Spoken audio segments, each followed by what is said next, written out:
Well, he survived the heat in the kitchen.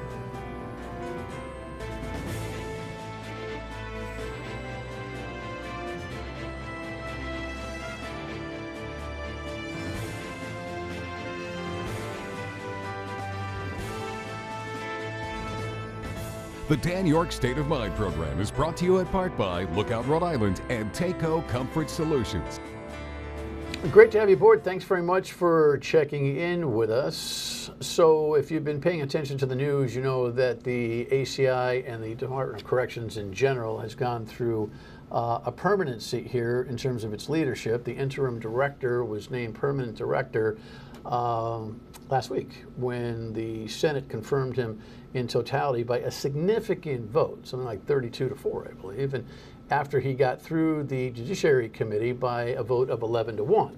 And when you look at those kind of numbers, you say to yourself, that's pretty much a consensus type of decision by government, but it came in the middle of a firestorm from the Correctional Officers Union leader. And I say the leader because in my past experience with the correctional officers and its union, by the way, I think the correctional officers are an underrated law enforcement agency. We see police officers, we see National Guard, we see uniform, we see campus police, we see them and we interact with them and the corrections officers have a whole different deal. We don't see them. We see them in the community when they're off duty, but for the most part, they're in the jail. And so, it's not like Vegas, though. It's not supposed to be what happens in the jail stays in the jail. But, a long legacy of corrections in this country might lead you to believe that's the way it's supposed to go until such time as there's turbulence. And there was turbulence over this appointment, right?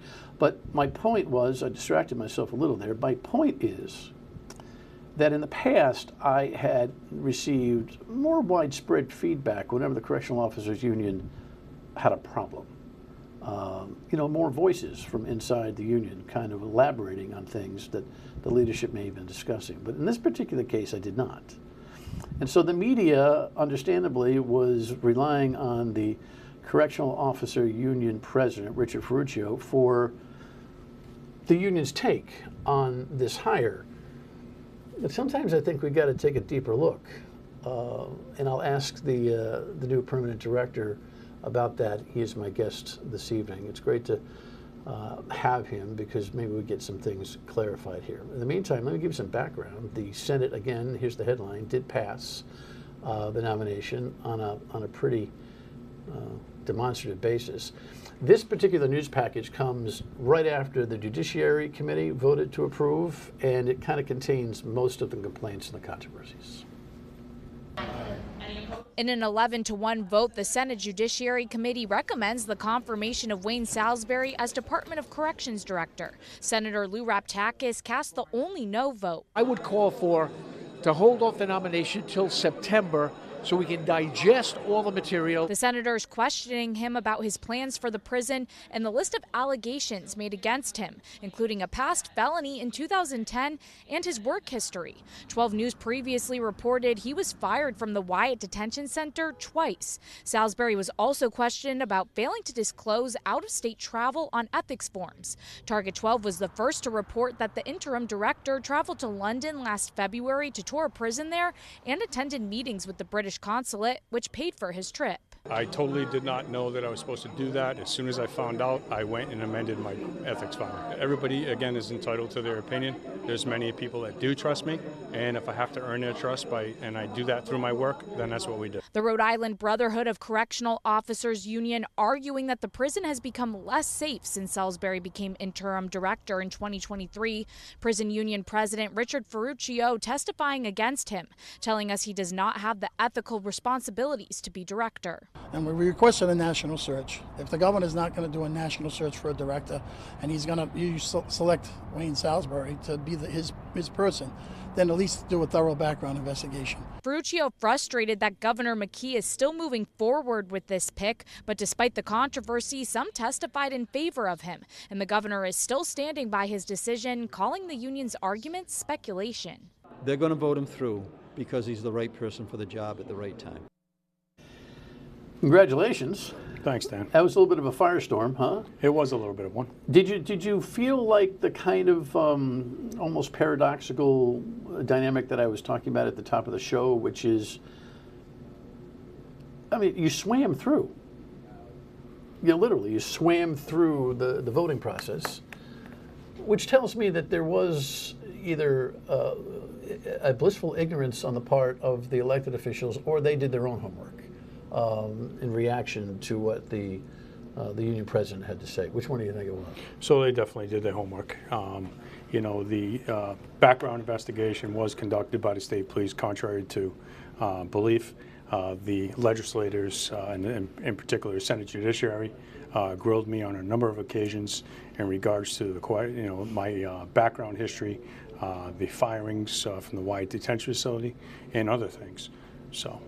Well, look, I don't have a lot of time, nor do I have a lot of specific interest in digging up your Wyatt Detention Center situation. We had a kind of a replicate conversation on the radio about this, and I recommend to the listeners, and I recommend to the viewers, go to Capitol TV, because you had a pretty thorough vetting of what happened at Wyatt back then, and I thought the questions were acute, and I thought they followed the complaints of Mr. Ferruccio, and you had some, I think, pretty substantial and salient answers for it.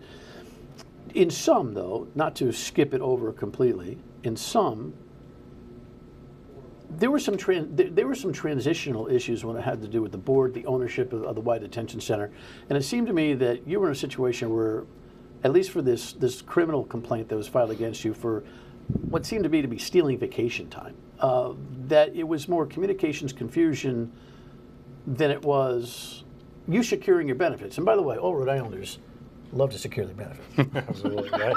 I mean, all Americans like to secure their benefits, but Rhode Islanders really love their benefits. So when you explain it was really, that it took a long time to resolve, I think, is what adds fuel to the fire. Why did it take so long? I think it was a matter, as you pointed out, the transition and the folks that were on the board. They were changing the board members every couple of weeks with the political atmosphere that was ongoing there. The legal counsel, the executive director, all those folks were no longer in place come early 2010, and it led to the lack of communication. I actually had the board members, the original board members from 2007, come forward and say, hey, look, this guy didn't do anything wrong. And that basically fell on deaf ears. You also, I don't know if it's human nature or only in Rhode Island or a combination of both, you ended up marrying your CFO. I did in 2019. Right.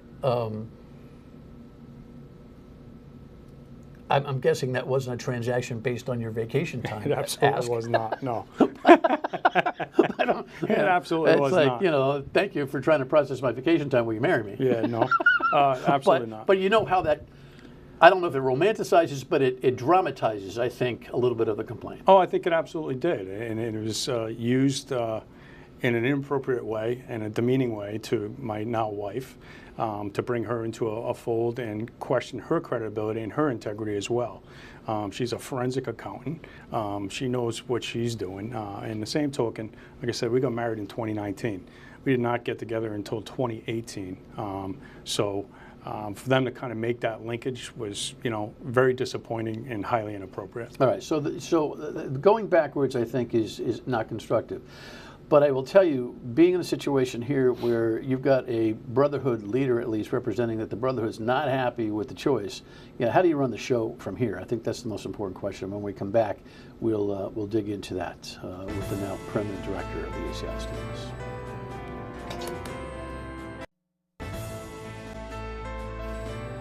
Found a cache of weapons over here at maximum security and elevated the threat level on max. And to top it off, about an hour later, two inmates got in a fight. One of the inmates got seriously injured and needed to go out for medical assistance. And here, mistakes like this director is making have the potential to end in a loss of life. Those are alarming sound bites, but they come with one side generally. And you, by the way, during the process of being made permanent, And when that process began its official nature, you kind of stepped back from public commentary. I'm not sure you had to do that, but it's probably the protocol that the McKee administration was looking to do. By the way, the governor was peppered on this on multiple occasions and never budged. That's got to make you feel good. Absolutely. Very thankful for his Did you have interim in the middle of the union's protest of your permanency? Did you have consistent conversation with the administration in response? They were not unwitting nor unsympathetic. Sympathetic might be a little bit too powerful a word, but I know the administration was listening to what the union was saying, had to, because they were making such a public stink about it, including a paid advertising campaign that actually questioned your character. You had ongoing conversation with the administration to respond to them so they could continue to feel confident about what was going on? Yes. Were there things that you had to tell the administration that never came out in public, or was it just more or less, look it up? No, there's always awareness of issues that go on in our institutions, things that may rise to our level, that may garner media attention. As we just seen in the clip, these things occur every day in correctional institutions. These are not anomalies or things to raise a red flag. And as I pointed out during... So why would he pick it? Why would he provide an interview material that feels like it's isolated, exclusive, unique, different, and dramatic? Well, I think in part, as you kind of alluded to, it's romanticizing it, right, and making it something that it isn't, to kind of attack my character even more, to impugn what we're doing on a daily basis. But what he actually did in retrospect is he attacked the hardworking men and women of the Department of Corrections, and talking about maybe the work that they're doing and not doing in finding weapons or drugs or things of that nature that come to light. His cache of weapons, Dan, was 10 razor blades that you use to shave, that the inmates break out of their razors, and oftentimes they use it to cut their beards, cut their hair, or sharpen pencils. In this particular case, that cache of weapons, of those 10 little razors, was being used to sharpen a pencil of an inmate that used the pencils for artwork. All right. If that, I'm going to take you at your word for that. So that tells me that the drama that Mr. Ferruccio was bringing to the table was an exercise more than 11 feet out on a 10-foot board. I had an on-the-record conversation with him on the radio about this. He actually made some assertions that I think were litigatable regarding you on the air, and I said, hey, you know, you may want to be careful about that kind of stuff, as he asserted that the background check needed to be done.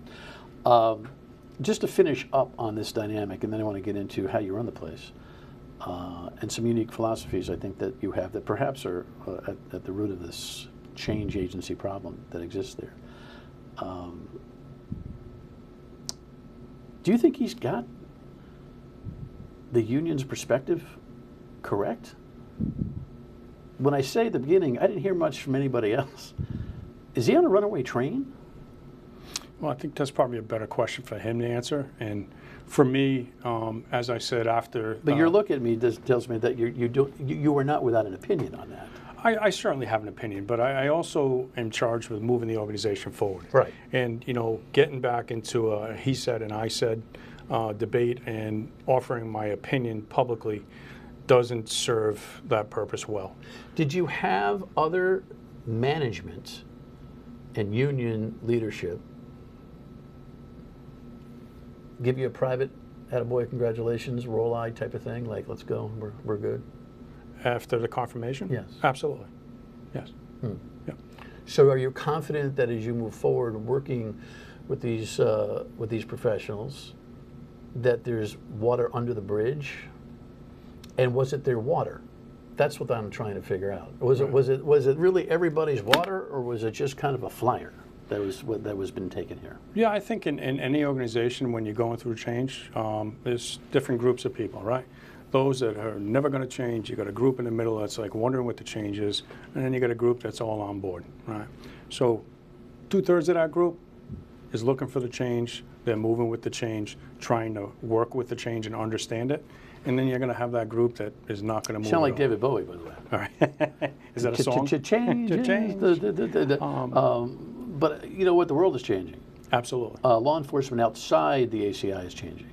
And so what you're saying is law enforcement inside the ACI is changing as well. And nationally as well. All right. When we come back, we'll talk about what those changes are and talk about what going forward actually means. Promise. Stay with us.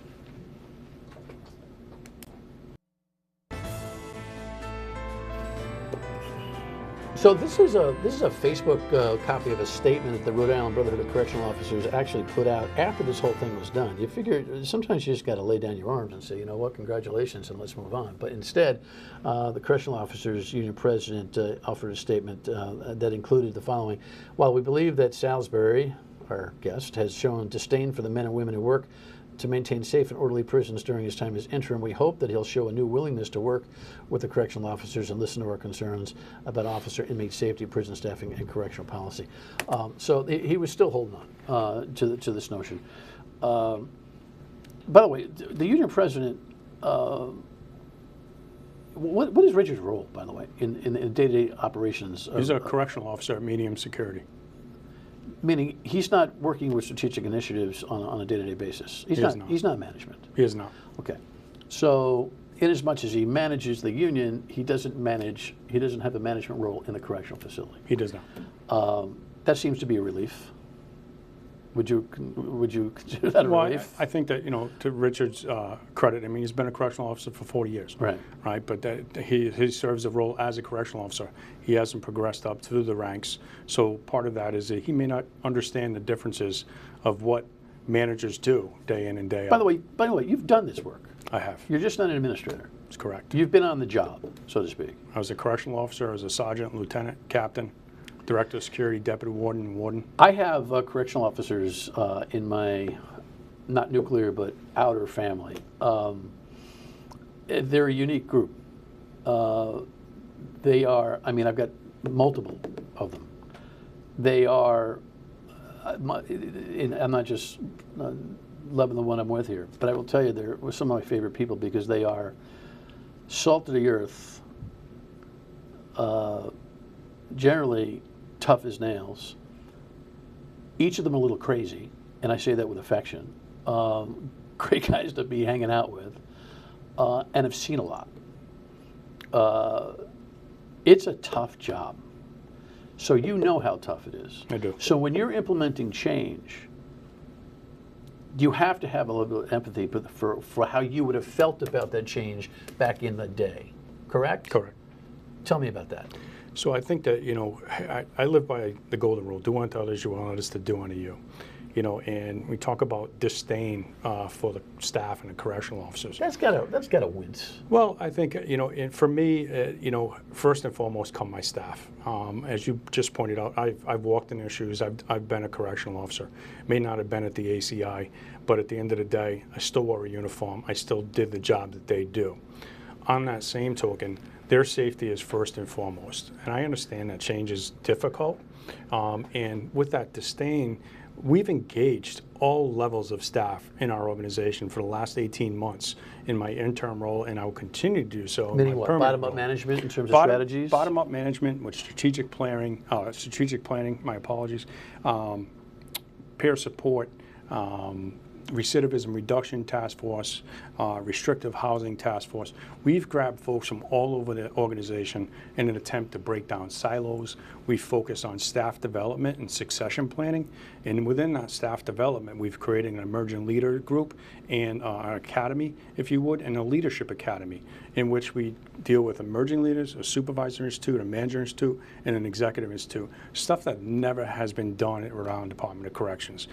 So we are looking to engage and invest in our staff. Modeled off a national model? Modeled off of... Did you learn it at some of these booze junkets that you were on? Yeah, the boozy junkets and, just... Again, part of the assertions made by the correctional officers. Right, and for the record, Dan, I don't drink. But with that being said... But you like little glow ball at night, huh? A little golf glow ball or whatever, yes, we did have that was. As an event. We actually did. We actually won. Congratulations. We actually did. Well, you know, I say that you'd have to be paying attention to the story, but it was kind of like, oh, really, man? I mean, you go to a conference, you have a little downtime, and there's little social stuff afterwards. It's something that I think everybody kind of relates to, and it was a silly criticism. Look. We could spend another show, and I hope that we'll have an ongoing working relationship. I'm sorry we haven't in the first 18 months of your interim leadership there. But if you could, just in the 2 minutes that I have, describe specifically to me an example of change, because we're talking about change in its concept, but we really haven't explained. Is there a thing, and I know they're bothered a little bit by a couple of the specific changes, and a judge's order that's actually demanded that you do change. Is it wise for us to talk publicly about the solitary confinement situation? Real quick, tell me. Yeah, there's some things I can talk about. Is that an example? That is probably one of the... Why don't you just tell me what the example is That's there? probably one of the bigger examples that has been the largest change. And in my 18 months, there's, relatively, we've changed minor things to policies, but 3 policies that are major changes was the inmate disciplinary policy, conditions of confinement, and the restorative housing program, which is restrictive housing.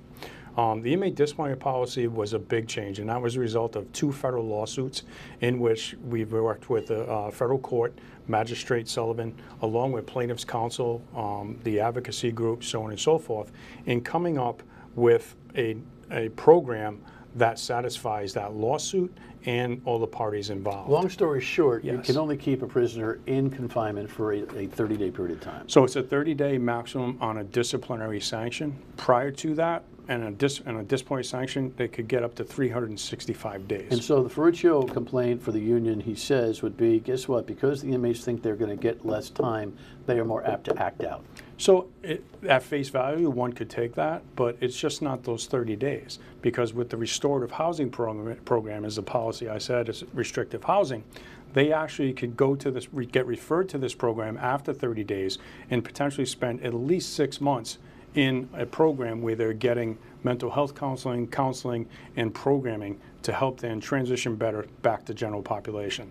And if they don't comply with the case plan and the program that's set up there, they kind of recycle in that program. There's 3 steps in that. So if I go from step 1 into step 2, I get into trouble or I'm non-compliant in my case plan, I go back to step 1 and the clock starts over again. All right. In the near future, I hope to have you back on each of these platforms so we can talk shop, like that stuff, because I think that's the stuff that most people are interested in. They just want to know that the jail is secure and safe. Is it secure and safe? Absolutely. You happy you have the gig? I don't know if I'm happy. I am looking forward to the challenges ahead and moving the department forward. You're not happy? Well, I think it's been a tumultuous couple of months, right?